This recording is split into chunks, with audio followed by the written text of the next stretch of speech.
Before I ask any questions, who here's heard of Relay? Okay. That was all the people that work at Relay. Oh, okay. Well, I'm joking. Well, maybe let's start off with a softball. Explain to people who Relay is and give some high-level stats that you feel like sharing so for some context. Yeah. So we're a digital bank for small businesses in the U.S.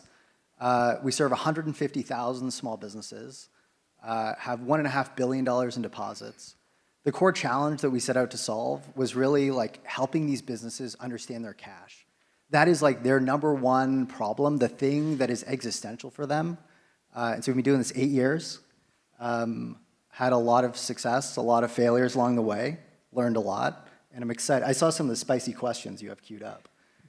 They're all here, people. I don't remember them. So let's maybe go before you started Relay. Like, how'd you get into startups, world of startups?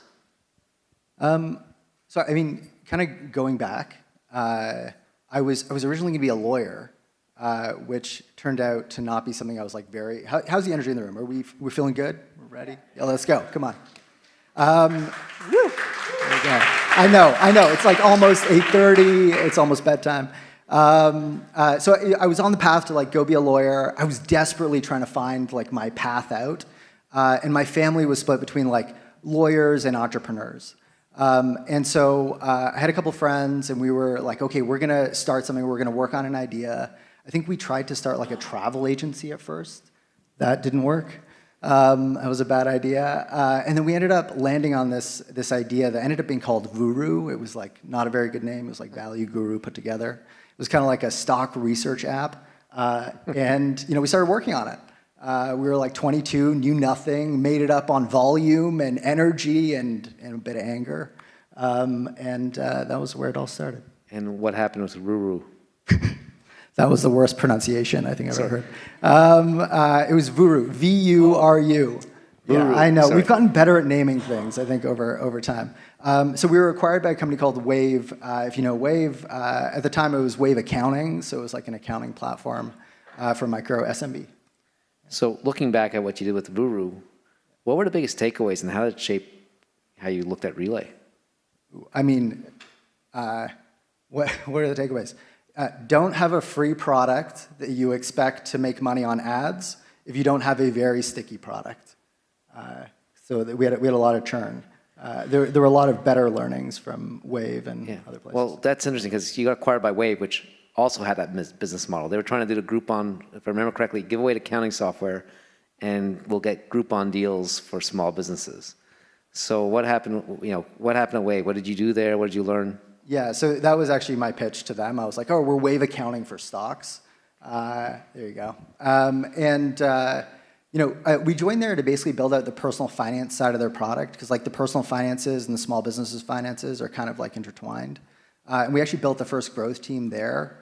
When we joined, they were in the process of like re-platforming the whole product. So instead of it just being an accounting product, they were going to add invoicing, they had payroll, and they wanted to kind of be this all-in-one financial suite. Which is kind of what Relay is today, so that was where we joined, and one of the most interesting lessons that we had there. Do people know what a feature flag is? Yes, yeah, we know, right? Make it interactive. Put up your hand. We can do it. And so we were re-platforming, and we switched over to the new platform without a feature flag. Without letting people go back to the old version, and we did this in December. Yeah, so you think about when did they go live, like December 20th? Yeah, I can't remember exactly, but I know that at the holiday party, we were not allowed to post on social media. People were so mad. Yeah, and I was sitting there, look, I was like 24, I was trying to figure out what I wanted to do with my career, and while these people were very mad, I sat across from my co-founder at the time, and I said to him, Cam, like, this is what product market fit looks like. This is what it looks like when people really fucking care. Because I can guarantee you, people didn't care about Vuru in the same way. And so that was like this amazing lesson of what that looks like. And then you were at Wave, and then you went to HubDoc. Yeah. how did you end up going to HubDoc? And, did you, at this point, did you know small business finance was the way you were going forward? I mean, I didn't. I thought small business owners were really like, I'm going to give you the real story, not the story that we put on the marketing website. Okay. I thought small business owners were really compelling and very inspiring. Like, that was the cool part of working at Wave. And I saw, we launched invoicing while I was there, and I saw the numbers kind of go up and to the right. And that was very compelling. And the more kind of close to the money you were, the more critical you were to small business. And so, I spent like a year and a day, basically, and I was like, okay, I think I'm done. I don't think employment is for me. I was, 25 and knew all kinds of things. I was trying to figure out what I wanted to do next. I thought, okay, I'm going to go start another company, and that's what I would do. And so I kind of walked through the woods for a bit. I tried some ideas, and I thought the best way to go and prove out one of these ideas is to actually consult in the space where I wanted to build a company. So I wanted to build a company in growth analytics, build a tool around that. And so I convinced the Jamies, who are the founders of HubDoc, to hire me for a 6-week engagement to help them do email marketing, because that was what was going to fix the problems. Did it? No. It helped a little bit, but yeah, that's where it started. And you were with HubDoc, from a consulting project till basically they acquired. What did you learn from that? What did you take away from that experience? I think we all, if we're all lucky enough to have a couple formative experiences in our careers, I think that's a pretty special thing to have. And so I joined HubDoc when we were 3 people. If you don't know what HubDoc is, it's a central repository for small business financial documents, like bank statements, receipts, invoices. We sold to accountants and bookkeepers, and they referred us to their small business clients. I know it sounds so boring, but we had so much fun. I joined them when they were 3 people. And I was jerry-rigging the product during demos to convince clients to see what they would want to buy. And we drive out to fucking Vaughan to talk to some, account. Sorry, I don't know why the violence gets Vaughan. Nothing against Vaughan. And we drive out there to talk to an accountant or bookkeeper that would respond to a cold email. And we just did this over and over and over again. And I think those first 9 months, Alex, it took us 9 months to get to $7,000 in monthly revenue. I was crying into a pillow every night, being like, "What am I doing with my life?" It was 20% revenue growth. It's $200. This isn't going to be anything. It looks good. 20% a month compounding. Over time. Yeah, over time it gets really big. That's what happened. So I think there were a lot of lessons that I got out of that. It's the relay culture that we have today is a big part to my experiences there, and I got a lot of exposure to small business, obviously. So how do you know Relay? You were ready to start something when you started Relay. You had that. Now you've been part of, I guess, 3 exits, selling to Wave, and then HubDoc. At this point you're older than 25.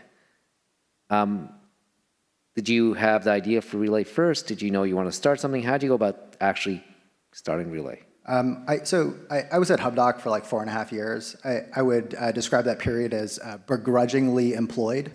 That was definitely the case. I think every time I came by, Jamie was like, "Oh yeah, Yoseph's still here, but he's going to be gone in a month, so you should see what he's doing because he might start an interesting company." And I think he said that to me 3 times. Yeah, that sounds right. I was there 4.5 years. Every time we ran into a problem building that business, so we went from 0 to $5 million in revenue, which at the time was a meaningful amount of revenue, and at least compared to scale today. And every time we ran into a problem in that business, I made a note of that problem. Big, small, stupid, smart, whatever I thought of it, and I just put it down in an Evernote notebook, because that's what people used at the time. I know that's a long time ago now. That was my intention the whole time, as you alluded to, was to go out and start something. And so, kind of fast forward to April 2018. I was like, okay, I've been here 4.5 years, roughly. It's a lot of time. And I was like, okay, it's time to go figure out what's next. And I was spending half my time consulting and then half trying to figure it out. And I knew I wanted to go and build something. Like that was something that I felt was really important. But I was also open. Like I think all of our journeys are trying to figure out where we can have the most value and the most impact in the world. And so, one of the things that happens after, you have a 4.5-year run that was like good is you go have a bunch of coffees with people. And I met other founders here in Toronto, including Bryn, who, we saw up on the screen. And, these people are wonderful, they're smart. And the thing I thought was like, oh, maybe the thing that I'm really supposed to do is to be like the right hand to founders and help them build. Maybe that's where I could deliver the most value. And as I sat there having coffee with them, I kind of felt like, no, I think I actually need to bet on myself. These people have betted on themselves, and that was very inspiring to me. And I just felt like it was time to go out and do it. And then, did you know what you wanted to do? Did you find a co-founder first? What was the first tangible step? So the first thing I did was I was like, okay, I want to build business banking because it's terrible. It's 2018. We're almost at 2020. This is the future. We're supposed to be, we're supposed to be in the future. And so I was like, okay, I'm going to spin up a landing page. Anyone know what Unbounce is? Unbounce? Yeah, there we go.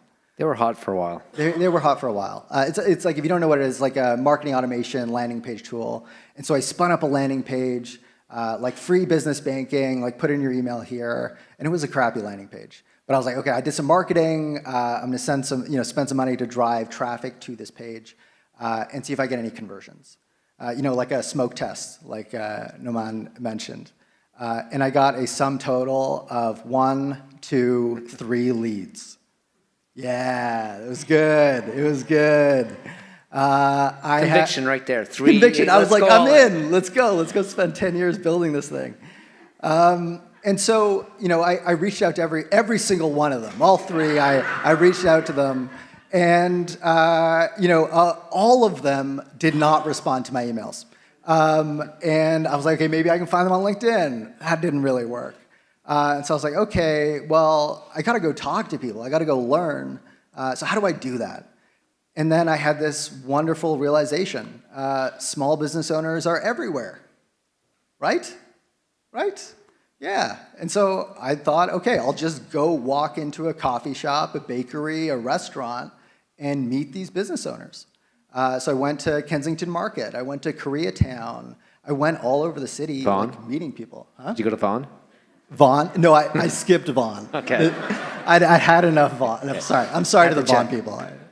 Yeah, but go on. So you were going door to door? So I was going door to door, and sometimes I'd have like amazingly energizing conversations and inspiring conversations, and sometimes it would be like, dude, what the fuck are you doing in my store? Like, get out of here. I got to serve my clients. I got to help my team. I got to do this thing.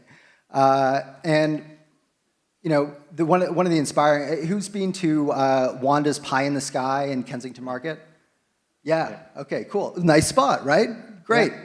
I walked in there, summer day. There's Wanda and Dave just hanging out in the store. And so we're chatting. They're telling me this amazing story about how they've been in business for 20 years.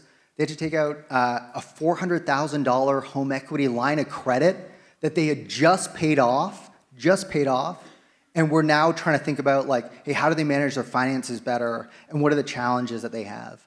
And so it was, like, very inspiring. I'm chatting with Wanda and Dave. And Dave's, I'm like, oh, Dave, what are you guys doing this weekend? He's like, oh, we're going to a concert. I'm like, oh, what kind of concert? Like, what kind of music? He's like, oh, not that douche music. And I'm like, oh, okay. like, ugh. And I'm like, what's that? He's like, douche. But all of these people, all they really wanted, whether they were spending time with me as Wanda and Dave did, and as they were leaving, they were like, so what is this for? Like a school project, or what are you doing? Or it was someone like just telling me to like get the fuck out of the store.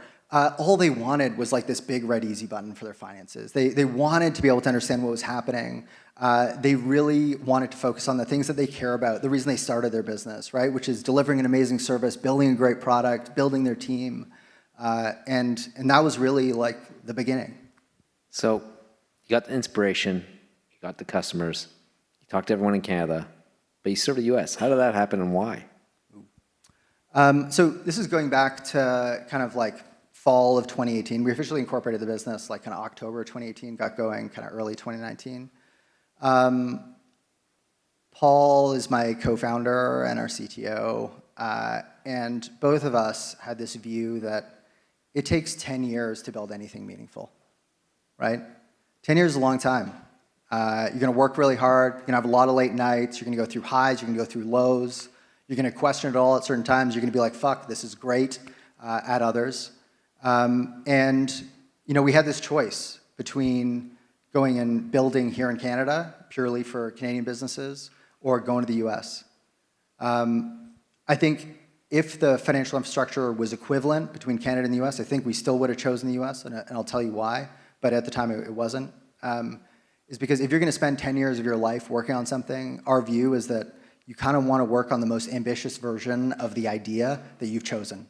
And that was really the thing. It's like, okay, we want to build a world-class company. We want to do it here. And if we're going to do that, then we have to focus and go for the largest market in the world, and that's the American market. And what has surprised you about serving the American market? How have you had to be different being out of Canada, or have you had to be different? I mean, look, you look at Wave, you look at HubDoc, 70% plus of those businesses were US generated, revenue was generated through the US. The thing that matters is whether you're going to get on a plane, whether you're going to show up for customers, and whether you're going to fucking listen to them, right? And make their problems go away. Those are the things that matter. It doesn't matter where you do that from. And over the years, listening to customers, what's been the biggest surprise that changed the way you built the product or you've positioned yourself? So what's the biggest insight you learned from customers that you didn't expect? I didn't expect. So I've been spending a lot of time with customers recently trying to understand how they think about kind of AI, honestly, and trying to understand how do they make like financial decisions. And I think the wonderful thing about small business owners is it's all stripes of people, right? You'll talk to one person and they're still like, using Word to write invoices and then emailing them as a PDF. And they're like, yeah, this is a great system. I'm like, okay, awesome. And then there are other people who are like, I use Claude. I want everything in Claude. Give me an MCP yesterday. And I think, at the end of the day, these two people still have the same problem, which is like cash flow visibility. That is the thing they care about. But I think, someone was talking about kind of exposure to AI and how it's kind of not evenly distributed across society. I think that's something that I didn't expect it to be as stark. Interesting. And then you had a lot of experience with other startups. You came in with a lot of notes on OneNote. Who do you? Evernote. Sorry. Evernote. And they went public again this week. They were bought by Bending Spoons. What were the one or two biggest lessons you did not learn and had to learn at Relay? I would say number one, it is different to build a software company than it is to build a financial services company, a fintech company. I know that sounds very obvious, but when at HubDoc, we once accidentally deleted like 150,000 documents. Yep, this happened, okay? I've seen Big Mad. That's people being mad. You mess up something with someone's money, doesn't compare. And so you have to earn that trust every single day. So that was like number one. Number two, what else did we learn that was different? I think the wonderful part of this job, and also honestly the one of the more challenging parts of the job, is that you get to see every side of people. Meaning? You get to see the good stuff and you get to see the bad stuff. And you have 200 employees right now, so. Yeah, we're 250. 250. So it's a lot of people. And I couldn't be more grateful for all of those people that choose to spend their time working on this problem. But I think that I have learned how optimistic I am about people. In that I will always believe in their best, even if they're at their worst. So that is honestly, that is number two. I want to open it up to the audience, but I have one more question. You mentioned AI. So how have you changed how you look at the business, how you operate, how you manage the team due to what we're seeing from LLMs? So I think it's slightly starting to come into vogue now to not have like an AI doomerism view where like AI is going to take all the jobs. I never believed that. I think it was like a silly perspective. You look at every kind of industrial revolution since the beginning of time, and every single time people are like, oh my God, people are going to lose all their jobs. It's not going to happen. We are blessed by infinite problems that we can apply ourselves to. Human ingenuity is limitless. And so when we think of AI in the context of Relay, today, like 90% of the code that our engineers write is generated via AI. So it's like you look at the number of deploys, the impact, what we're able to do. Our CTO and co-founder, he built what he playfully calls his code cannon, where he has AI agents that are writing code. Like literally he'll be in a meeting with me and he's like, Yoseph, my agents are writing code right now. And you know, the velocity of what you can actually ship and how you can win in the marketplace is like exceptional if you have amazing people. I think the thing that we've done, you know, I think it's like 85% of relayers use like Claude in some fashion or another.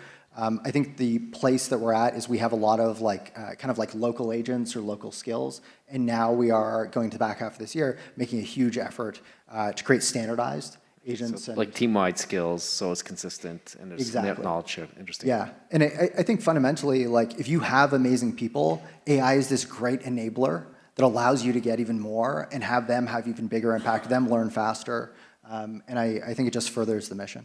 Cool. Can I get a round of applause?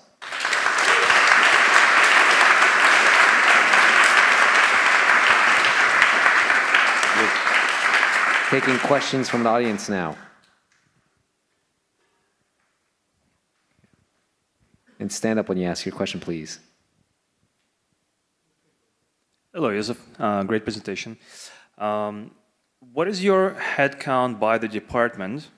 And would you do anything differently? Because that seems like a lot of people. You said about 250. And do you think it would change with AI? I want to say 40% is delivery, maybe 45%. I think if there's anything I would change, I would hire more engineers. Again, I think the whole view that AI is, yes, it drives efficiency, yes, it accelerates roadmaps, and yes, you can do more with less. There's no question. But if that's true, and you can afford to hire amazing people, why wouldn't you do more? And so that is the mindset that we have. And we have a lot of revenue, which pay for the people. Yeah.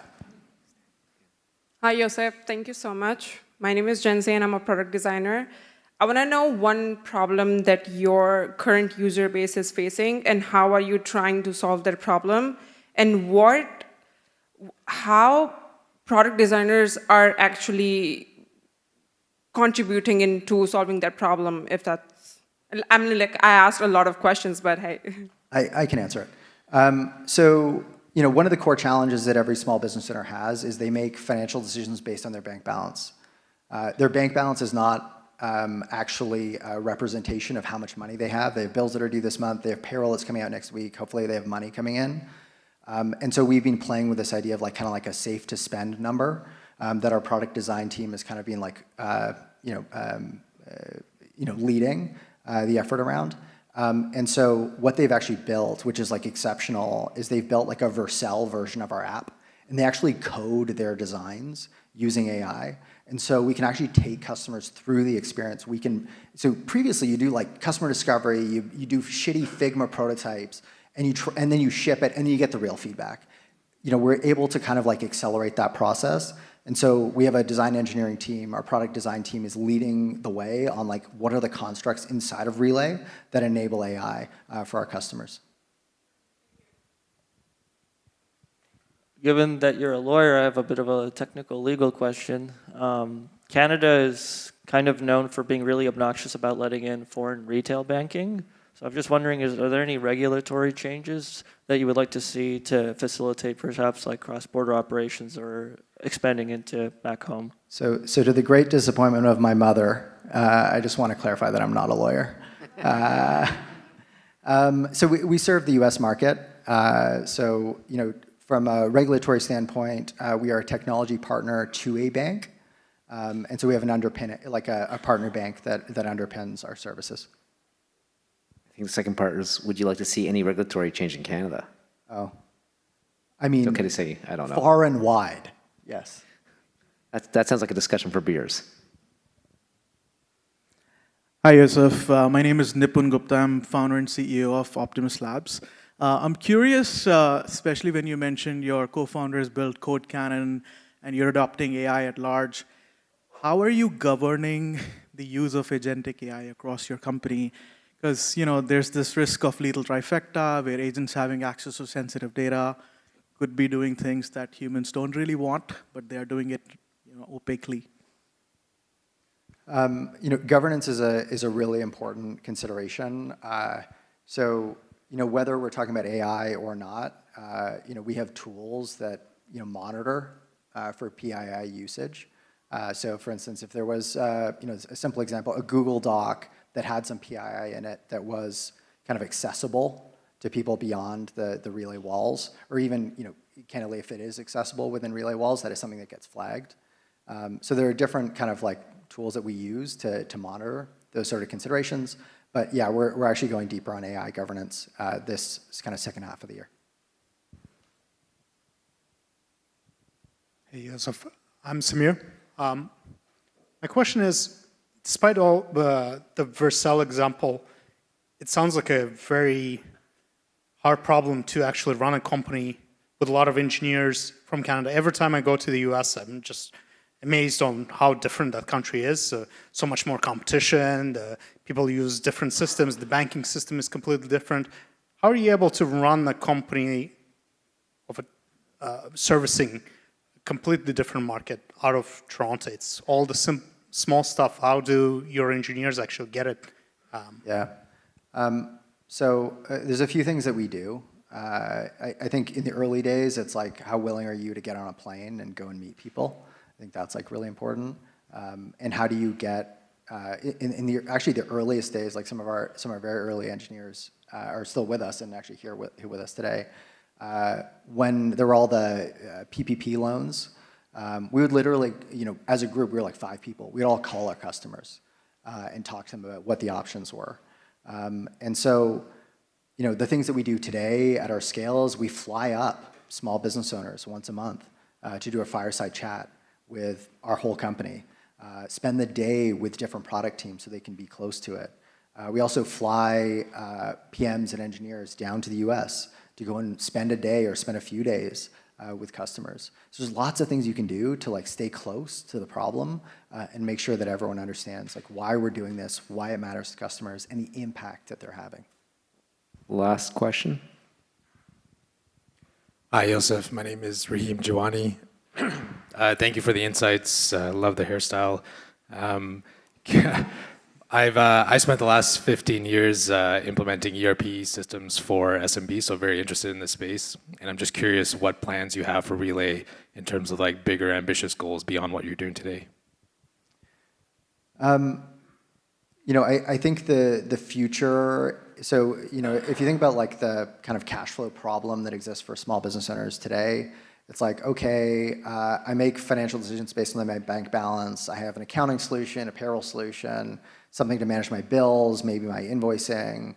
I have something for expenses, and I don't really know which way is up. It's really hard to understand. And so for a lot of our customers, the reason they love Relay is because they can consolidate it all inside their bank account. And I think as we've kind of built and shipped these products and seen traction, what we've realized is that is half the problem. Half of the cash flow problem is consolidation. The second half is sequencing.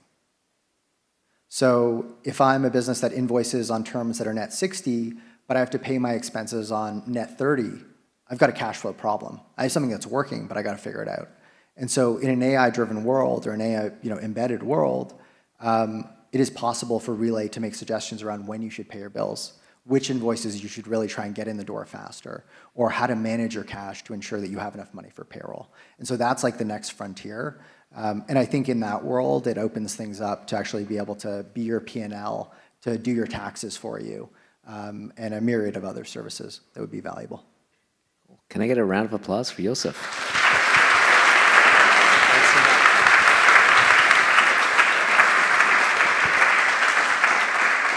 Question for everyone.